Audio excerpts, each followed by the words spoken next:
This week, I came across the most intriguing video on TikTok about a particular sweetener that has mind-blowing effects on the body and acts in a way that's almost opposite to sugar.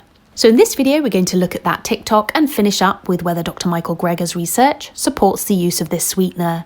Make sure to watch till the end as we discuss one potential downside that does need considering, but the positive benefits are pretty overwhelming despite this, as this sweetener contains 40% more calcium per calorie than cheese and 3 times more iron per calorie than steak. Just 1 tablespoon of it gives you 50% of your daily value of manganese, 45% of the daily value of biotin, 17% of the daily value of potassium, 15% the daily value for magnesium, vitamin B5 and iron, and 11% daily value for calcium. And as I said at the start, it does not behave like other sugars. And we'll look at a remarkable study after this clip.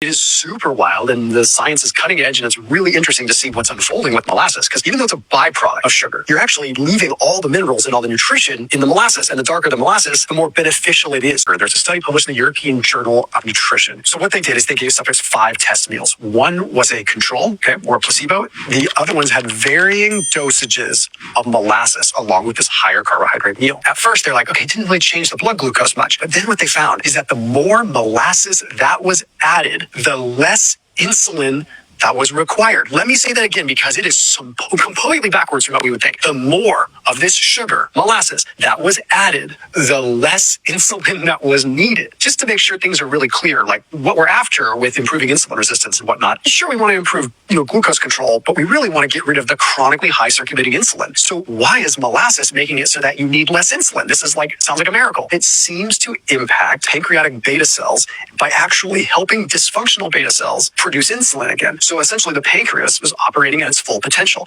This makes sense because when you dive deeper into this study, we learned something else. This is something that you can apply. The more insulin resistant or the more metabolically damaged that somebody was, the more that the molasses helped, showing that it's actually acting as like a superhero aid helping the pancreatic beta cells.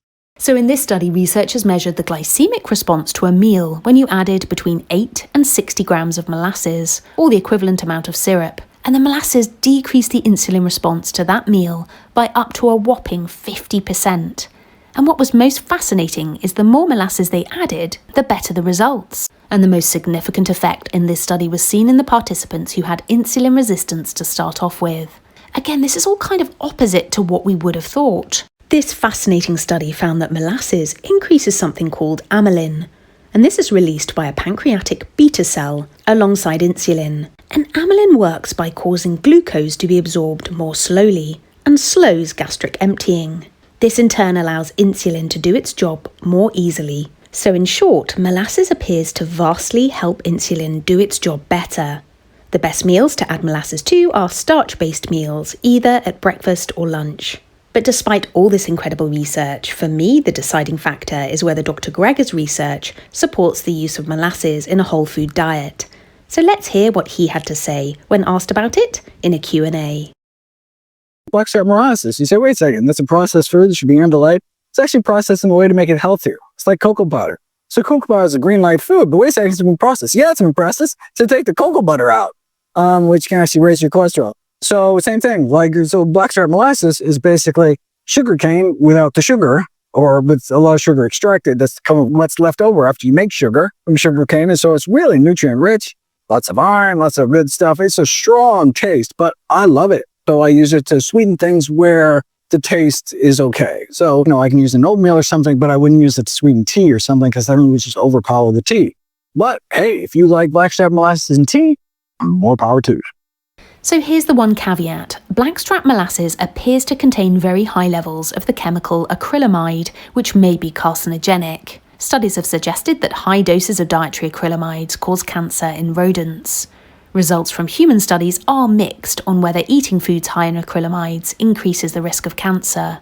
But I think keeping it under 1 tablespoon of blackstrap molasses per day would appear to be safe, whilst maintaining all those wonderful benefits. Adding blackstrap molasses to our oatmeal in the morning could be a delicious way of incorporating it into our daily diets.